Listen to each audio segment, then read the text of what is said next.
அன்பு தமிழ் நெஞ்சங்களுக்கு மெர்சல் கெலாட்டாவின் அன்பு வணக்கம். வாங்க இன்றைய காணொளி இதோ.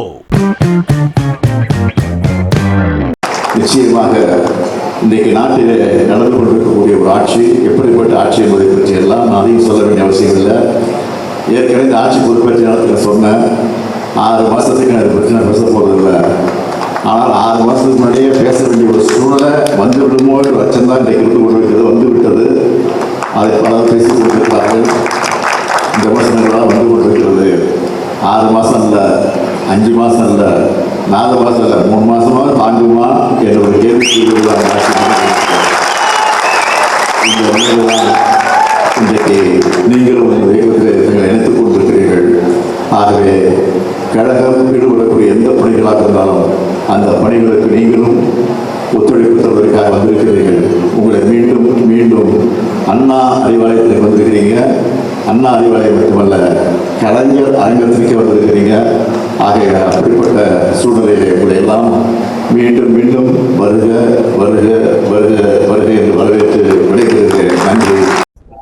ஒரு மூத்த அரசியல் தலைவர், முதிர்ச்சியான ஒரு அரசியல் தலைவர், இன்றைய நிலையில் தமிழ்நாட்டில் இருக்கக்கூடிய ஒரு சீனியர் மோஸ்ட் பொலிட்டிஷியன் கூட அப்படி சொல்லலாம். முன்னாள் முதலமைச்சர் மு.க. ஸ்டாலின் அவர்கள் அப்படி கூறியிருக்க வேண்டாம். அந்த சாய்ஸ் ஆஃப் வேர்ட்ஸ் அவர் தவிர்த்திருக்கலாம்.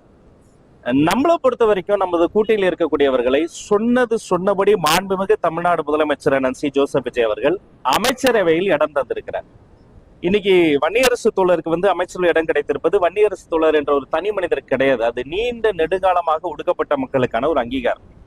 இன்னைக்கு இந்திய யூனியன் முஸ்லீம் லீக் இத்தனை ஆண்டுகள் சுதந்திரத்துக்கு பிறகு முதல் முறையாக அமைச்சரவை இடம் பிடித்திருக்கிறது என்பது குரலற்றவர்களுக்கு குரலாக ஒழிப்பதற்கான அடையாளம்.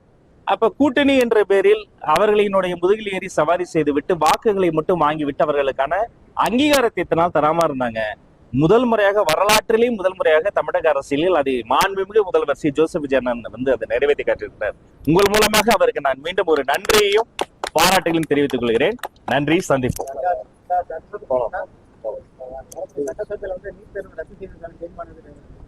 இன்னும் பல்வேறு தீர்மானங்கள் வர இருக்கிறது, ஆலோசனைகள் நடைபெற்றுக் கொண்டிருக்கிறது. பொறுத்திருந்து பாருங்கள். Wait and watch.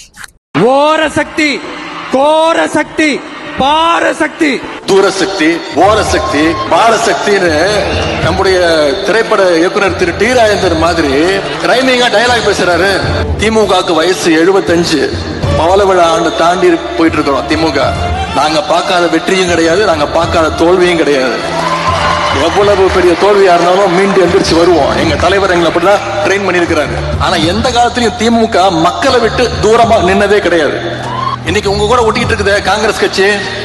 1976ஆம் ஆண்டு எமர்ஜென்சி கொண்டு வந்துச்சு தமிழ்நாட்டுல. அப்ப தமிழ்நாட்டுல திமுக ஆட்சி, கலைஞர் தான் முதலமைச்சர். அப்போ எங்க ஆட்சியே போனாலும் பரவாயில்ல, எமர்ஜென்சியை எதிர்ப்போன்னு மக்கள் கூட நின்ன கழகம் திராவிட முன்னேற்ற கழகம். என்னைக்கும் மக்களை விட்டு தூரமா பயந்து பார்த்து யாருக்கும் பயந்து ஓடுற கூட்டம் கிடையாது நம்முடைய திமுக. உடன்பிறப்புகளுடைய பிளட்லயே பயங்கர வார்த்தையே கிடையாது. இன்னும் கொஞ்ச நாள்ல மக்கள் பார்க்க போறாங்க, யார் தூரமா நிக்க போறது, யார் ஓட போறது அப்படிங்கறத மக்கள் விரைவில் தெரிஞ்சு. இன்றைய முதலமைச்சர் நாங்க கிழக்கு தொகுதியில் வெற்றி பெற்று நன்றி சொல்ல போனார். நன்றி சொல்லுகின்ற இடத்துல அவர் சொன்ன கருத்து, அந்த கூட்டத்தில் பேசுகின்ற பொழுது இருந்து போன கட்சி மற்றும் சிலர் என்று பேசினார். அண்ணா திமுக தீர்ந்து போன கட்சி அல்ல, மக்களுடைய குறைகளை தீர்த்து வச்ச கட்சி அரசாங்கம் அண்ணா திமுக அரசாங்கம். 2011 2021 வரை எண்ணற்ற திட்டங்களை நாட்டு மக்களுக்கு வழங்கிய அரசாங்கம் அண்ணா திமுக அரசாங்கம். அண்ணா திமுக ஆட்சி என்பதை இந்த முதலமைச்சர் உணர வேண்டும். ஏதோ பதவி வந்துட்டது, தலைகால் புரியாம ஆடுறாங்க. பொன்மனச்சம்பல் புரட்சித் தலைவர் எம்ஜிஆர் அவர்கள் ஏற்கனவே குறிப்பிட்டிருக்கிறாங்க, பதவி வருகின்ற பொழுது பணிவு வர வேண்டும்.